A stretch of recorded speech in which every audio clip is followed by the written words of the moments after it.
नमस्कार मु मिनोज कुमारी पाढ़ी आज पिला माने सहज उपाय किपरि मिश्रण शिखि पारिबे से विषय रे पिला मानकु मिश्रण शिखाइबी। पिला माने सुप्रभात समस्ते केमिति अछ घरे भलरे अछ ना घरे सब भलरे था। आज आमे गणित पढ़िबा हैला। मु गोटे एक क्रमिक योग उपरे गोटे गीत कहूची तुम सब मन दे सुन।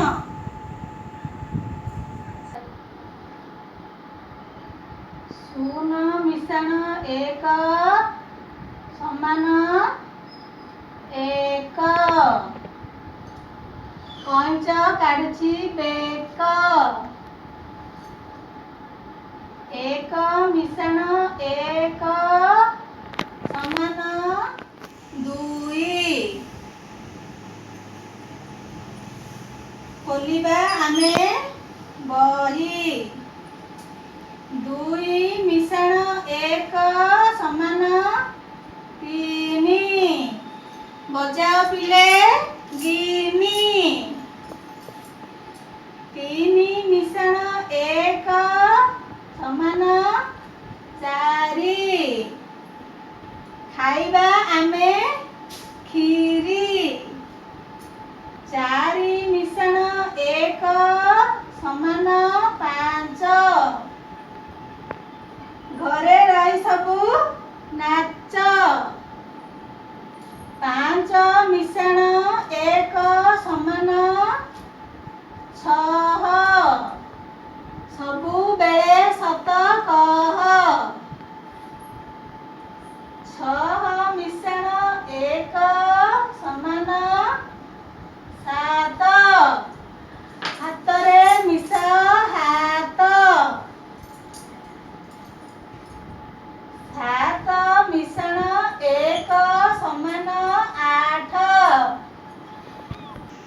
सात मिश्रण एक समान आठ आस पिले पढ़िबा पाठ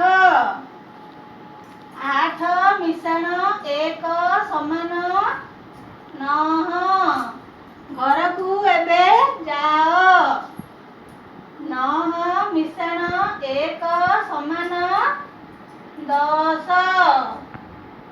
घरे जाई बस हेला पिले एथुरु कौन जानलो ना एडा हेला मिश्रण चिन्ह एडा हेला मिश्रण चिन्ह आमे गोटे संख्या रे आ गोटे संख्या मिसेइले मिश्रण फल आमको मिलिबो। आमे सहज उपाय रे किपरि मिश्रण करि पारिबे देख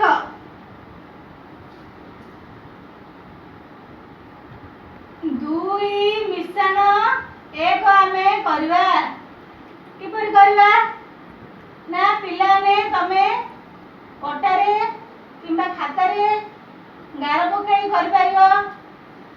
एटा केते अछि दुई एक दुई तळे केते अछि एक दुई रे एक मिसले केते हबो ना एक दुई तीन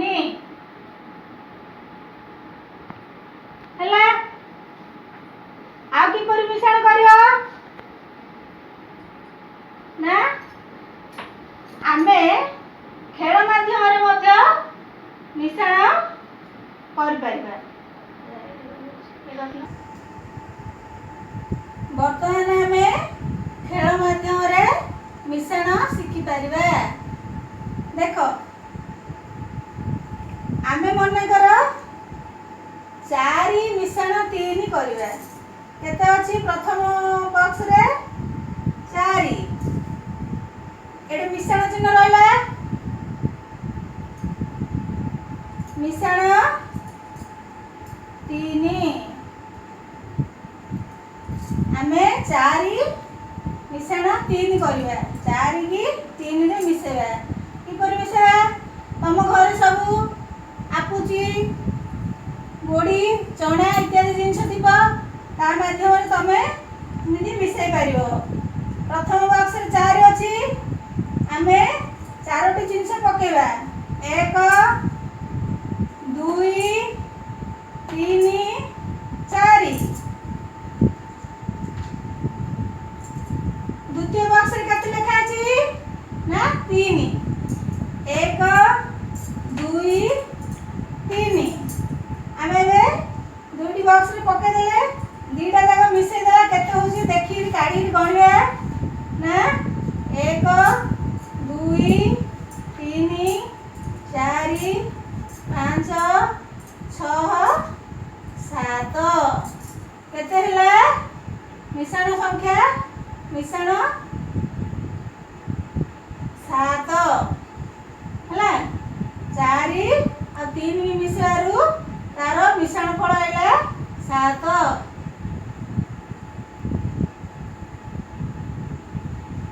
ଏମିତି କରିପାରିବା।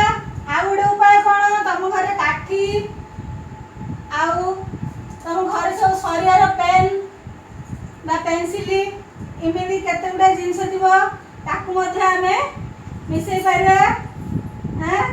କିପରି ମିଶେଇବା?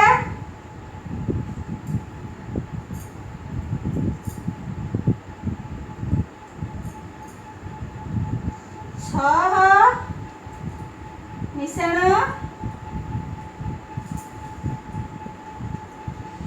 2।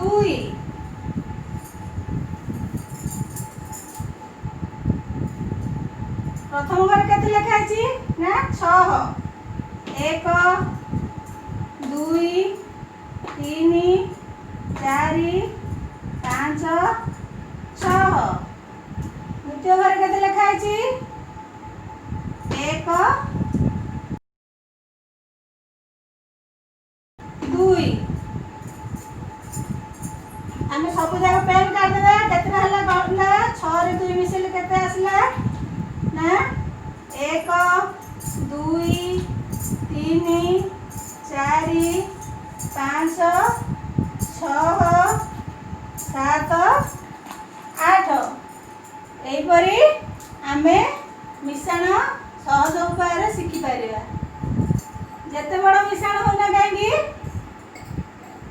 ଏପଟୁ 20 ଭିତରେ ବା 30 ଭିତରେ ଏମିତି ସବୁ ଗଣି ପିଲାମାନେ ଛୋଟ ଛୋଟ ପିଲାମାନେ ଏହି ଉପାୟରେ ମିଶାଣ କରିପାରିବ।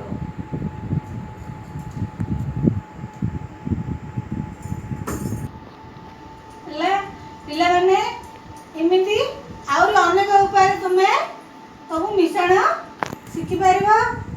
ଆଜି ଆମେ ମିଶାଣକୁ ଏଇଠି ରଖିବା। ଆଉ ସବୁ ଘରେ ରୁହ, ସୁରକ୍ଷିତ ରୁହ, ଆଉ ଅନଲାଇନରେ ସବୁ ଘରେ ରହି